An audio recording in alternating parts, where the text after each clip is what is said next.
上期视频针对蓝鸟这颗纺车轮，我做了一个拆解。本期视频呢，出来实际的使用一下，看看在实际使用中这个轮子有没有问题。因为我今天来的这个标点水非常的浅，所以说直接用一个3.2克的缓沉铸头器搭配一个飞鹰钩，然后试掉一下马口，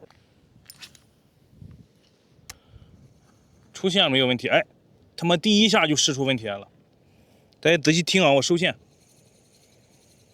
有一个非常大的异响。并且这个异响的位置非常明显，就是过线环。在拆解的时候我就说过了，这个过线环左右两侧都没有线位，那没有线位就有可能什么呢？过线环会蹭到这一侧或者这一侧，就会发生异响。不要以为是轴承的问题啊，跟轴承没有关系，就是过线环蹭到支架了。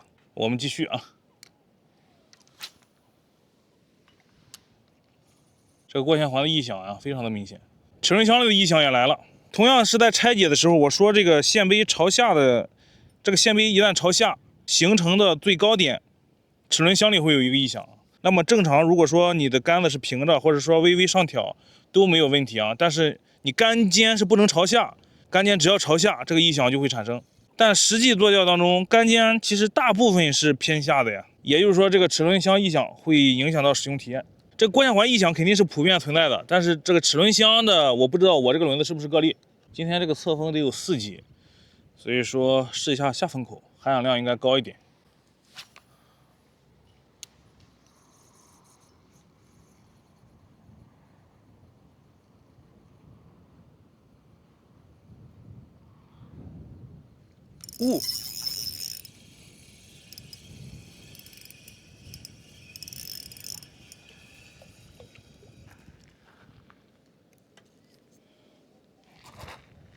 好大的马口，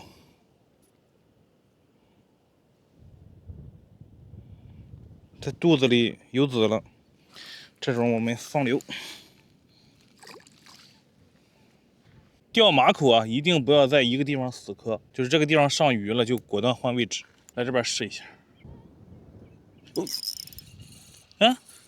跑了。喂，他妈又脱了。哎，我操！把卸力调松一点。好，哎，就得松卸力。要不然咱商量一下，你现在让我上1条鱼，然后我就打道回府，要不然我就给你死磕，怎么样？就1条，你好我好大家好啊，就这么说好了。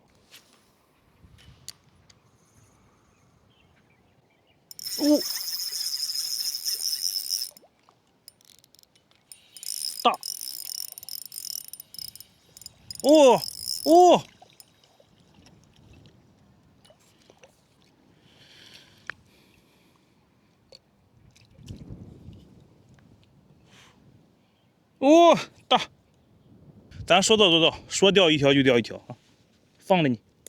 最后这条鱼还是非常给面子的，如大家所看到的这样，这个轮子在实际使用中有2个明显的问题，第一就是过线环异响，第二就是齿轮箱异响。受这2个问题影响，那这个轮子就不太建议大家入手了。本期视频就到这里，感谢大家的观看，下期视频再见。